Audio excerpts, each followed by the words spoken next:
so much for such an interesting presentation. So next we'll have Sara Bronin. She will be talking about findings from the Connecticut Zoning Atlas with us. Sara, if you want to take a minute to introduce yourself, that would be great. Thanks.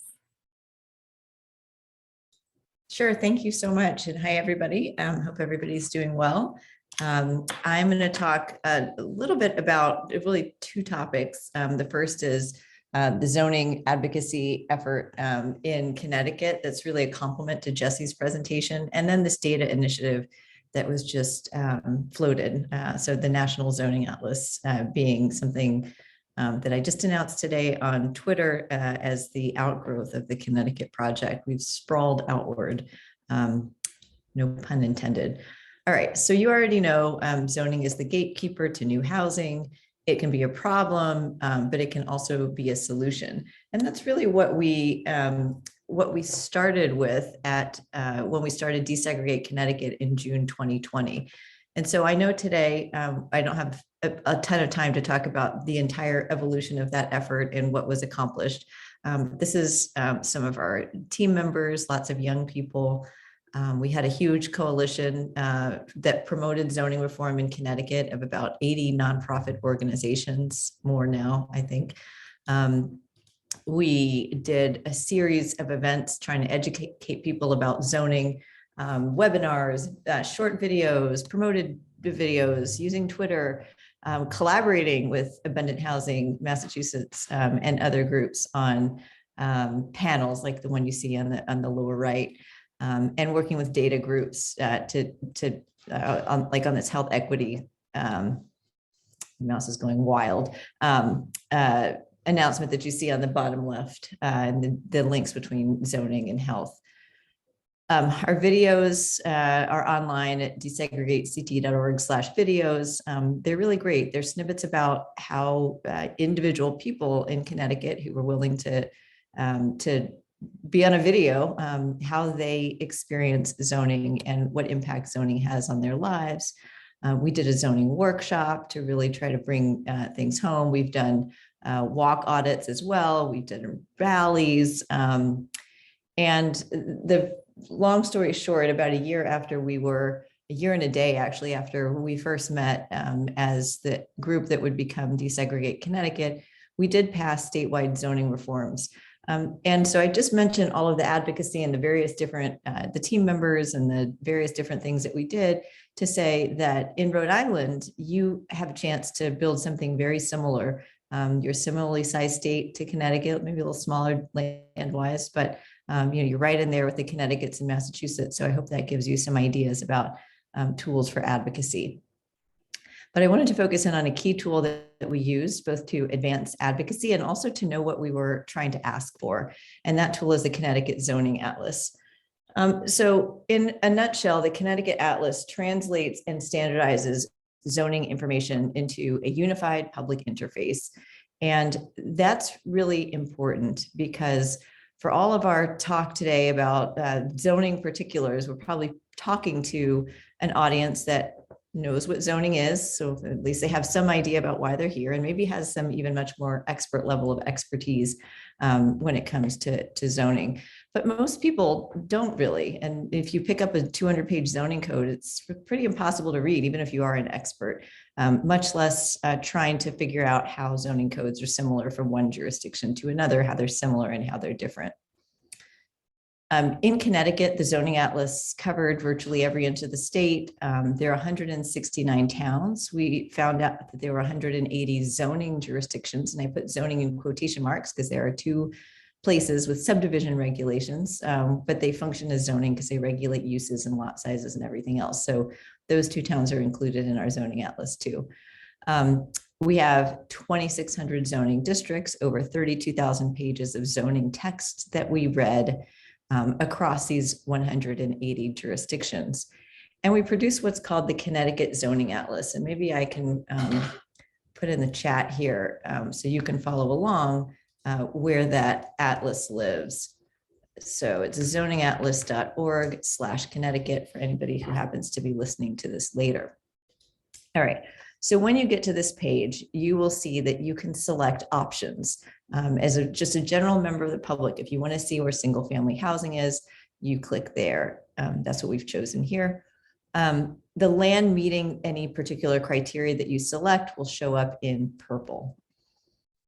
The atlas will show if a town zones for single family housing or not, whether it allows accessory apartments or not, whether it allows multifamily housing around shops, commercial areas, train or CT fast track stations. That's our bus rapid transit system. So Jesse also talked about the MBTA proposal, the core of which was zoning around transit stations. And then you'll also see where zoning requires large minimum lot sizes. So there's a lot of information that the zoning atlas reveals, and we actually have a ton more information that's not depicted on the atlas. About a third is up on the atlas. There's a whole bunch of other information we collected about parking requirements, FARs, lot coverage, and I'll show you a bit of that in a moment. The most important finding of the Connecticut zoning atlas was probably the simplest. 91% of land allows for as of right single family housing, and 2% of land allows for as of right 4 or more family housing. So I'll just go back. You can see there's a huge difference here. If you look at a particular region, so you may be familiar since you're up and down, maybe you come down the Amtrak line through New Haven sometimes. You may visit New Haven anyway. It's a great town. Here's an image of New Haven. It's the kangaroo-shaped town in the middle.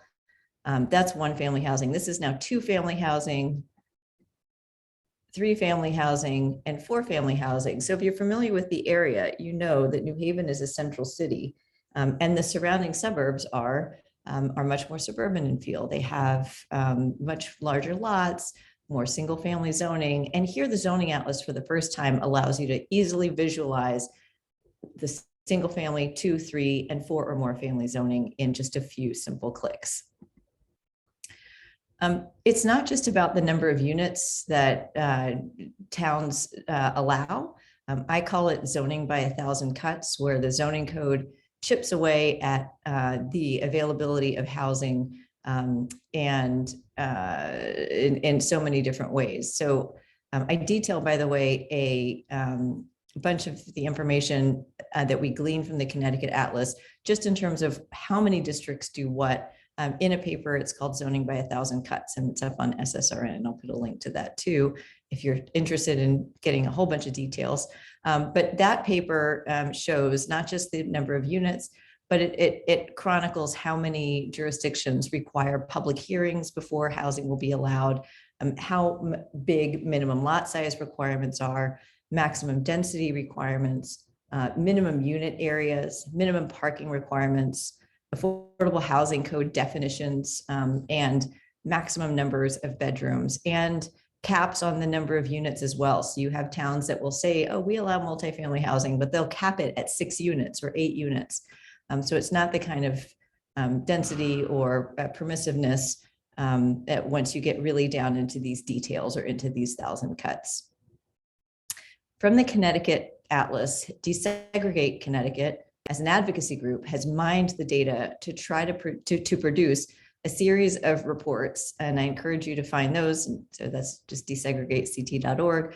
The economic case for zoning, the environmental case for zoning, how each and every transit station zones. That's actually information that you don't have in Massachusetts so clearly outside of the MAPC region, where I guess all the transit is located. But in the 1, 2, 3, 4 family lot minimum lot size and that kind of breakdown was really helpful in helping us understand the urgent need for transit-oriented reform in Connecticut, which we did not achieve in this short legislative session of just 12 weeks, but we hope to achieve next year. And then we also put out a brief talking about minimum lot sizes. And probably in Rhode Island, there's a lot of similar characteristics among your town in your towns. And so with that in mind, I wanted to introduce something I just tweeted about today for the first time, our website at zoningatlas.org, and the fact that we're launching a national zoning atlas.